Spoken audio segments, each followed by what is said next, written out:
Sveiki, mīļie cilvēki! Mani sauc Andris Ciekurs. Šodien es pastāstīšu, kāpēc es nekādā gadījumā neinstalētu aplikāciju Apturi Covid savā telefonā un kāpēc Norvēģijā līdzīga veida aplikācija tika pārtraukta, lai arī to bija ieinstalējuši vairāk kā 600,000 cilvēku. Tātad no sākuma jāsaprot, ka Apturi Covid tā nav tikai tāda maza neatkarīga aplikācija, ko uztaisījuši latvieši, lai vienkārši rūpētos par savējiem.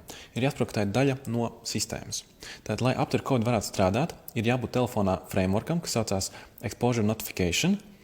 Un šis ir ļoti interesants frameworks. Tātad Pasaules veselības organizācija 11. martā paziņoja, ka pasaulē ir pandēmija. Un tikai 30 dienas vēlāk Apple un Google iznāca kopā un paziņoja, ka viņiem ir gatavs jau produkts, kas saucās Exposure Notification platforma, uz kuras tagad dažādas valstis var veidot šādas kontaktu izsekošanas aplikācijas. Un kas šobrīd ir notiek? Tā kā sēnes pēc lietas dažādās valstīs šīs aplikācijas parādās. Un man pašam liekas ļoti interesanti, kā tik īsā laikā viņi varēja gan izplānot programmatūru, gan uzprogrammēt, gan iztestēt, gan sataist visu dokumentāciju, gan sataist visu atbilstību visiem privātam noteikumiem, GDPR un tādā garā, jo parasti šāda apjoma darbi notiek krietni ilgāk. Un loģika saka priekšā, ka šādai izstrādē bija jāsākās jau krietni agrāk. Un tālāk jāsaprot, ka, lai šis frameworks varētu strādāt, ir nepieciešams tehniskais risinājums. Un daudz noteikti būs dzirdējuši to, ka, lai Apturi Covid varētu strādāt, ir nepieciešams ieslēgt Bluetooth, bet ar pašu Bluetooth vienkārši nepietiek. Tā kā Bluetooth tā ir ļoti sena tehnoloģija, viņam tika izstrādāta jau 80. gados, vēl pirms manas piedzimšanas. Bet, lai strādātu šis jaunais, ir nepieciešams Bluetooth Low Energy, kas ir tāds jaunāks tehnoloģiskais risinājums, kas parādījās tikai dažu pēdējo gadu laikā. Man liekas ļoti interesanta sakritība, ka ja šī Covid pandēmija būtu pirms dažiem gadiem, tad patiesībā cilvēkiem vēl nebūtu tehnoloģiskais risinājums, tad iekārts telefoni, lai spētu uzturēt šo kontaktu izsekošanas sistēmu. Un pandēmija atnāca tieši īstajā laikā, lai tas varētu notikt. Un jāsaprot vēl viena lieta, jāsaprot tā lieta, ka visas šīs mazās aplikācijas, viņas balstās uz šī viena kopējā frameworka. Un protams, ka latvieši daudz runā par drošību un daudz runā par šo Covid aplikāciju, kad it kā tur viņas nekādas datus projām nesūta, un it kā, kad ievāc tikai to, ko viņi saka, viņi ievāc, un tāpēc varētu būt. Jo tā kā šī aplikācija nāk laukā ar tādu sprādzienu un dabīgi, ka visi pārbaudīs, kas iekšā notiek, es domāju, ka viņi nevar atļauties likt kaut ko tur aizdomīgi iekšā. Bet tas būtiskais faktors, ka tas balstās uz šī lielā frameworka, kas kopējas daudzām valstīm. Un būtībā izpētīt to, kā strādā šis frameworks, cik droši tas strādā, vai tad dati no tā neaiziet kaut kur citur, to ir praktiski neiespējami. Un tāpēc mēs nonākam pie šī stāvokļa, ka visi fokusēs šo mazo aplikāciju, bet reāli tur apakšā viss tā sistēma. Un cits aspekts tam ir tāds, ka daudz ir prasa labi, bet mums izsako jau tā, dažādos veidos. Un ko tad tāda maza aplikācija vēl var izdarīt? Tā kā lokācija jau tāpat zinām, ko viņi var izdarīt, vai ne? Un arī aizliegtais paņēmiens nesen bija uztaisījis tādu interesantu raidījumu, kurā tika izskatīt visi šie aspekti par privātumu un kā Facebookā šie dati tiek ievākti un cik daudz tiek ievākti un kā Google ievāc datus un kā pat ja tu staigā pa lapām, kuras nav saistītas, kuras nav ne Google, ne Facebook, tāpat tur šī informācija tiek apkopot un atbilstoši reklāmas tiek rādīts un tādā garā. Un būtībā, ka gan arī viss par cilvēku zināms. Gan ar ko viņš komunicē, gan ko viņš pērk, gan kādas viņam intereses, gan personīm tādā garā. Bet ir viena lieta, kas vēl nav zināma par cilvēku. Un tas ir tiešie kontakti, ar ko cilvēks satiekās. Un, dabiski mums ir GPS, mums ir torņu triangulācijas opcijas, mums ir dažādi citas metodas, kā mēs varam noteikt lokāciju, tur Wi-Fi punktiem vēl kaut ko tur. Bet šie visi ir ļoti neprecīzi. Attiecīgi, šodien ielādēju aplikāciju telefonā GPS, kurš centos noskaidrot, cik precīzi viņš parādīs, kur es atrodos.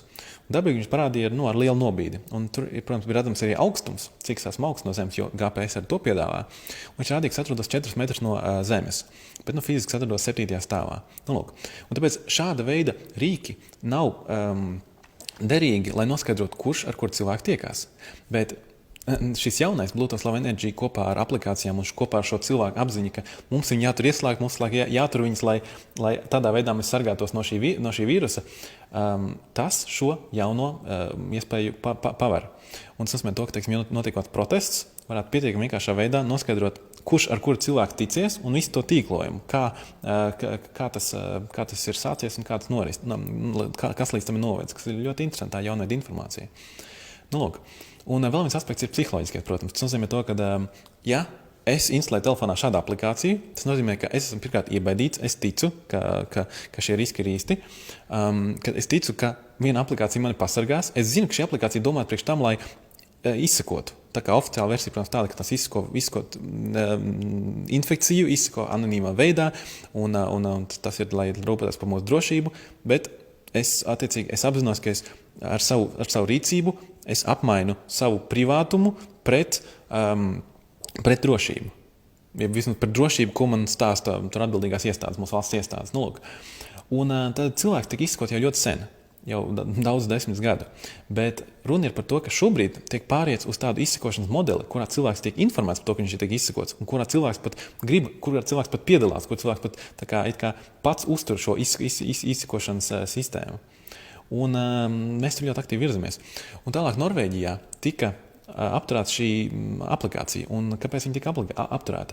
Jo tika izvērtēts, ka tas, ko viņi dod, tas nav tā vērts salīdzinot ar tiem privātuma riskiem, ko šāda aplikācija sniedz. To izvērtēja atbildīgās iestādes. Un tāpēc tas tika apturēts. Tātad to bija ielādējuši vairāk kā 600,000 cilvēku. Un tas nozīmē, ka no Norvēģijas populācijas tas bija 11%. Un ja mēs paskatāmies uz Latviju, Latvijā tur ielādējuši aptuveni 60,000 cilvēku šo aptur Covid aplikāciju, no 2 miljoniem cilvēku tas ir 3%. Tad Latvijā šobrīd ir 3% cilvēku, kas ir ielādējuši šīs aplikācijas. Un, ja mēs paskatāmies aptur Covid mājaslapā, ko viņi saka, cik lielam cilvēku skaitam ir jābūt, lai vispār tā aplikācija būtu efekts, vai ne? Tā rakstīts. Cik lai tā vajag, lai lietotne būtu efektīva. Saskaņā ar epidemiologu un zinātnieku aplēsēm, pat ja tikai 20% Latvijas iedzīvotāji izmantos lietotni, tas jau būs nozīmīgs atbalsts riska identificēšanai un turpmākajai infekcijas ierobežošanai sabiedrībai. Nu, tātad viņi neatbild konkrēti, cik vajag, bet viņi saka, ka ja būs 20%, tad jau būs nozīmīgs atbalsts. Nu, kas ļoti interesanti, jo mums šobrīd ir 3%. Un reklāma baigā notiek. Tas notiek, ka es Rīmī iepērkos spērku kaut kāds produkts, un man skaidri vienkārši saka, ielādē telefona aplikāciju. Es skatos uz vienkārši plakāti uz ielām. No visām pusēm cilvēkiem tas tiek spiests virsū. Nu, lūk. Un vēl viens aspekts tam visam tāds, ka ja cilvēks šīs aplikācijas lieto, viņi vairāk un vairāk sāk tā kā pieņemt to kā normu. Tas nozīmē, ka patiesībā, kad arī pat Latvijas mērogā var nākšais updates ar jebko iekšā, un tad cilvēki tam ļoti maz sekos līdzi, teiksim tā. Un nākšais aspekts vēl tāds, ka kādi tiešām ir riski mūsu Latvijā? Vai tiešām Covid joprojām ir aktuāli tēma mūsu Latvijā? Un mēdī mums saka ir, bet vai tiešām tā ir? Tad Latvijā vispār iztestēti ir 127,000 cilvēku. 127,000 cilvēku Latvijā ir uztaisījuši šos Covid-19 testus, vismaz to saka mūsu statistikas. Un kāda situācija šobrīd? Pēdējo 14 dienu laikā ir konstatēts tikai 27 jaunas infekcijas, kas nozīmē 1,9 jaunas infekcijas dienā. Un tas ir vienkārši, mēs atrodam šo tā stāvoklī, un pēc tam tiek minēts, ka lielākā daļa cilvēku vispār šie simptomi neparādīsies. Un tiek minēts, Pasaules veselības organizācija tikko paziņoja to, ka ja šie simptomi nav, tad kad iespējamība, ka tiks pārādīts cits cilvēku, kad ir ļoti, ļoti maziņa. Lūk, un tādā situācijā mēs šobrīd atrodamies. Un manuprāt, ļoti svarīgi, ka cilvēki tiešām tam sako līdzi. Un manuprāt, ļoti svarīgi, ka cilvēki tā kā apzināti nepieņem šo jauno kontrolas modeli kā normālu. Un ka mēs tieši pretēji, ka mēs sakam nē. Tā kā es redzu, uz kurieni jūs gribat mūs virzīt, mēs iesim tieši pretēji virzienā. Mēs vairāk rūpēsimies par savu drošību, mēs vairāk rūpēsimies par savu privātumu, mēs sekosim līdzi visām šīm informācijām, mēs paši izvērtēsim visu šo informāciju, un mēs redzam, ka šie riski nav īsti, tad priekš kam mums vajag šāda aplikācija? Ja Norvēģijā tika atcelts tikai tāpēc, ka tas ir 11%, nevis 20%, un Latvijā 3%. Kāda jēga? Tā mīļie cilvēki. Tad tas īsumā no manis.